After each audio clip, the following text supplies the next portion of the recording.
Fantastic. Yeah. And today is supposed to be the first day of this.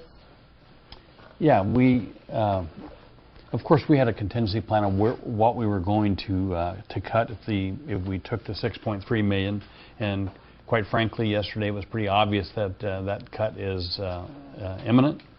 And so what we've done, just basically, is the gang enforcement unit we've reduced by 1 deputy, the narcotics staff by 1 deputy, the gang investigation unit we've taken a sergeant, 2 seniors, and 1 deputy, and eliminated that unit. No longer have a gang investigation unit. We've removed the deputy from the FBI Violent Crime Task Force. We've removed 2 deputies from Rural Crimes Investigation Unit. We are closing in the process of closing. I haven't done that yet because it takes time to close 1 floor of the main jail. That will vacate 91 jail beds that will be sitting empty. We're trying to find a cheaper building in Rosamond to combine Rosamond and Mojave staff because of lack of personnel. And you have to understand that before yesterday we had 78 vacancies. You can start in Ridgecrest where 4 of 14 are vacant. Kern Valley, 2 of 12. Walker Basin, that deputy is no longer there, assigned to Ridgecrest to help cover Ridgecrest. Mojave, 5 of 17 positions are vacant. Rosamond, 5 of 13 are vacant. Bakersfield Patrol, as of today, at least 10 deputy positions are vacant. And so those substations, when you try and provide 24-hour coverage, it doesn't fit when you get down to a certain number. And really the scary part for me as the sheriff is if the board yesterday would have said hire 50 deputies, we would have started the process today of hiring 50 deputy sheriffs. That would mean testing, doing the psych, doing the polygraph, the physical agility, 6 months of an academy, another 3 months of field training, and about 1.5 years from now, we would hand 50 new deputies patrol cars. During that 1.5 years, we would have lost 75 deputy sheriffs. So we're on a very, very slippery slope. And that didn't happen yesterday. So you realize that in 1.5 years from now, we're going to be down another 75 deputy sheriffs that are going to come from these units. It's going to be there's going to be substations that will be closed or combined, or as we progress through this, unless something dramatically changes. And I don't see that. And I've received a lot of calls today from and emails from the outlying areas, very concerned about their substations, and we all should be, because this is a pretty frightening time. There could be no worse time for us to cut deputy sheriffs than right now. Now, this obviously hurts your department, but how is this going to negatively impact our community? Yeah, the response time obviously is going to be slower. It's not unusual before yesterday for us to have 40 calls pending. That means that deputies on patrol all are assigned to a call, and 40 people are waiting for a deputy to free up, depending on the priority, depending on when they called, to respond. Sometimes, before yesterday, they never got a response because of the shortage of personnel. Obviously, that's going to improve, because as we progress down this path, normal attrition rate for the sheriff's office is about 35 to 45 deputy sheriffs a year. We know it's more than that. Because of we're losing a lot of people to other agencies. So as those people leave, there will be nobody to replace them, and no plan to have an academy to replace them. One of the things that we're doing is probably moving out of our training facility, which is right down the street here. When you leave, look to your left. That we're looking at giving that up because of the cost of that. Or the Rosamond substation, we're looking at moving out of that building because of the cost of that. That's a privately owned building. Fraser Park is a privately owned building. We're looking at space in those areas. We're looking at libraries, seeing if the library has room for deputies to go. So we're looking at every option that we can, but this is the worst that I've ever seen this organization. And this is the worst time in our world to have this happen to us. And the 1 cent sales tax yesterday was I don't do well just doing nothing. And so I felt like I had to do something to give the public an opportunity to vote on whether they want to pay a 1 cent sales tax to help fund law enforcement. Well, we didn't get there, obviously, but that's the board's decision. So that's where we're at, and this will change as we progress down the road. Every time I got notice today that we're losing another deputy to another agency. We lost a commander 2 weeks ago to another agency. We lost a lieutenant to another agency. That's just unheard of. That never happened to us before. Once people made the rank of sergeant, they tended to stay here. They had a tendency to retire from here. We just lost a sergeant last week to an agency down in LA, where he will go down and start over. That's just unheard of. And part of it, this isn't just about money. This is about time that it takes to replace deputy sheriffs when you do have the money.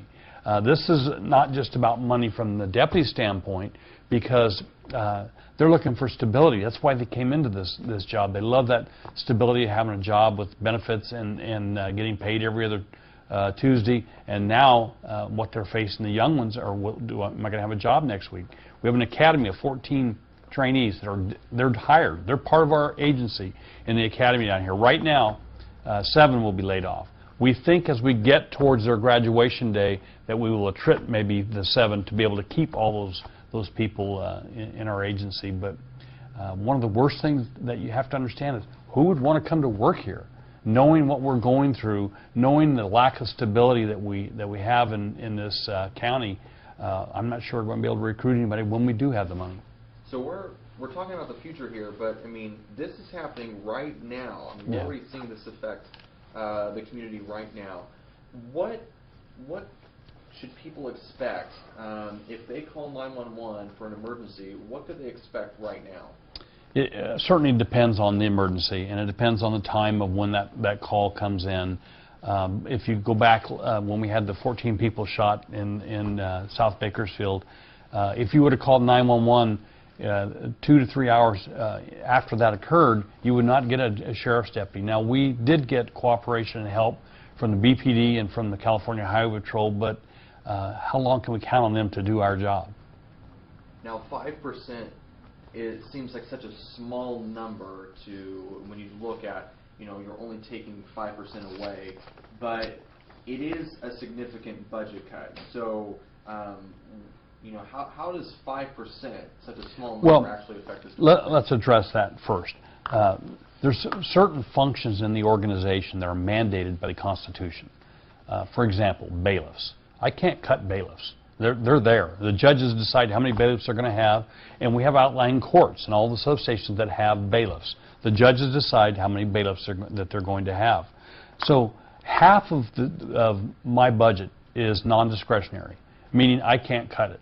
I can't I can't remove civil deputies or the coroner's office because they're mandated. So that leaves about $60 million for me that's discretionary for detectives, for patrol, for narcotics, for gangs. That's what I have left is 60 million. So when you look at 5% cut, the board cut 5% of the overall budget, not what I have discretion over. That would be like the board cutting their budget, and they don't have discretion over a lot of the general fund dollars. They have the general fund, but a lot of funds they don't have discretion over.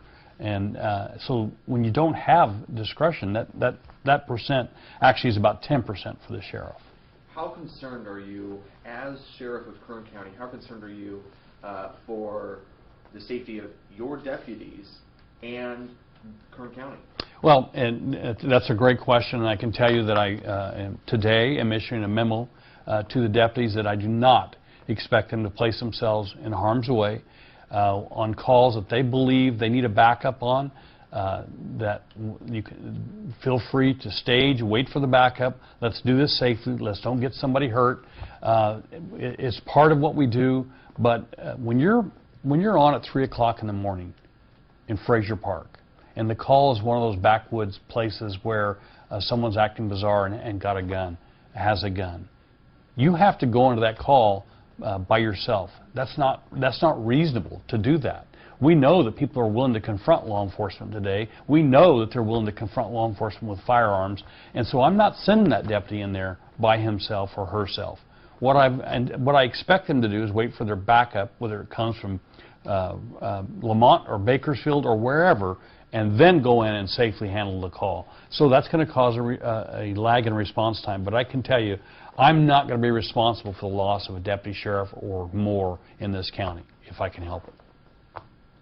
And you talked about yesterday, or they presented that you would be open to an audit of some sort. Absolutely, absolutely.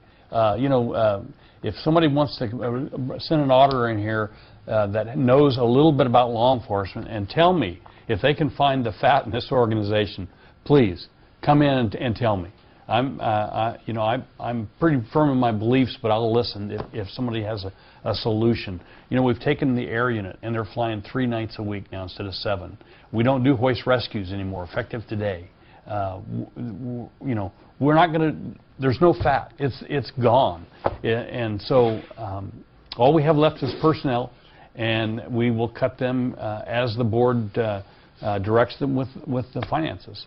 And this is, a slippery slope for the Board of Supervisors as well, because they control the money.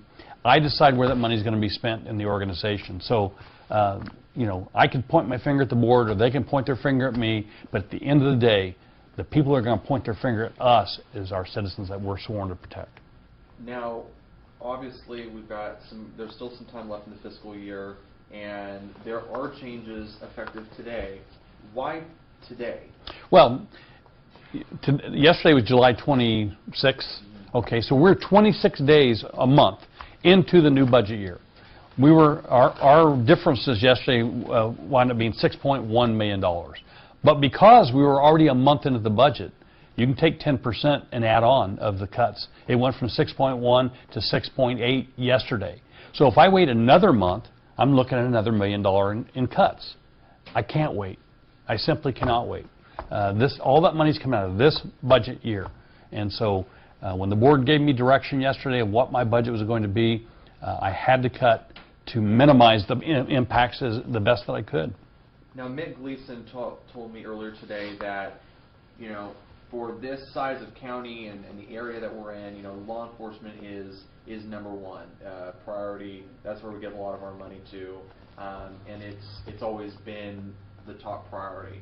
We're going to find out if that's true, because certainly someone can come forward and show a graph that says this is it, but there's so many variables involved when you start comparing counties, because San Bernardino County probably has 20 contract cities that the cities are contracting with the sheriff and paying for the law enforcement, just like we do in Wasco. Only we have Wasco and a small one in Maricopa. So how does that play in? And take a county like Kings County. It's not very big geographically. They don't have 13 substations. They have to pay for the gas. They have to pay for the buildings. So sometimes you can compare apples to apples and get the graph or the number that you want. So we're going to take a look at that. I'm not saying that they're wrong. I'm not saying that they're misleading. But what I am saying is we're the lowest paid agency of all those agencies in comparison. How can we be the highest spenders? I don't buy it. And the word or the phrase I kept hearing was the new normal. The new normal, with 5% possibly this year, 5.6 the next year. Where do you see this new normal? The new normal is San Bernardino County. The new normal is Dallas and Baton Rouge. That's the new normal. We could save a lot of money just by eliminating law enforcement, public safety. Just eliminate it. We'd have all the money we want. But that's not what the public demands. The number one role of government is public safety. And they can say what they want. If you take a look at the cuts, the mid-year cut last year, what was it? Across the board, equal. Take a look at the cuts this year. What were they? 5% across the board. What are they going to be next year? 5% across the board. That's not public safety priority 1 to me. That's equal across the board. And I don't think that's what the public wants. But we'll find out. I mean, I realize that they believe that they spend more on public safety than any other county, but you got to show me. And I want to know the methodology that was used to get to that figure, because every county is uniquely different. And when you start comparing, sometimes you're comparing apples to oranges. And yesterday when I talked to you, when we said that they would allow for a petition for people to sign, and you said it just seems dead, your 1% or your 1 cent sales tax. if you're getting this outrage from people as they start to call in the coming year, would you keep presenting that 1 cent sales tax? No, I'm done with the tax initiative. You know, you can get your butt kicked once, and you got to be smart. You know, it didn't fly. This board does not want a tax initiative that they put forward. Certainly, they would take one if somebody goes out and gets signatures. So I guess there's a stigma attached to what I asked to do yesterday. But I stood up there with my political career on the line to ask for a tax initiative. I just felt like we should have allowed the voters the opportunity to say yes or no. And if the voters said no, that's what our democracy is about. So I disagree with their decision yesterday, of course, but that's their decision, not mine. And so I'm not being highly critical of them. I don't want to make their decisions, nor will I allow them to make mine. With you to have brought that bond measure forward to them, that means you must have heard from the general public, people you deal with. Something had to motivate that. The county did a poll that showed 65% of the people supported a public safety tax. If that's a true poll, we were there. We needed 66 2/3. I could have got 1 2/3 on my own. I just believe that we were there. I believe yesterday was the deadline. 3 weeks ago, I didn't know what a tax initiative was. And we spent an enormous amount of time with county council, with the CAO's office, trying to put this together. And you know, again, it's their decision to say yes or no. But to say that we're just going to throw this back on the public, no, we're going to throw the decision back to the public and let them decide. With the budget being what it is, how does this affect your law enforcement focus?